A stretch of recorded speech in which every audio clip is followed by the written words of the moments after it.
আমরা সবাই জানি, দিনে সূর্যের আলোর উপস্থিতিতে গাছ সালোকসংশ্লেষণ প্রক্রিয়া সম্পন্ন করে। এ প্রক্রিয়া সম্পন্ন করার সময় গাছ অক্সিজেন ত্যাগ করে এবং কার্বন ডাই অক্সাইড গ্রহণ করে, তা আমরা সবাই জানি।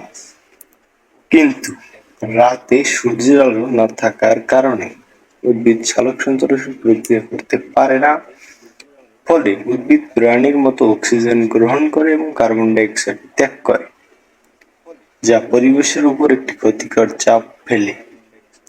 রাতে গাছের নিচে অক্সিজেনের পরিমাণ খুবই কম থাকে, কারণ রাতে গাছ অক্সিজেন গ্রহণ করে কার্বন ডাই অক্সাইড ত্যাগ করে। তাই রাতে গাছের নিচে ঘুমোলে বা আশ্রয় নিলে শ্বাসকষ্ট সহ বিভিন্ন ধরনের রোগ হতে পারে।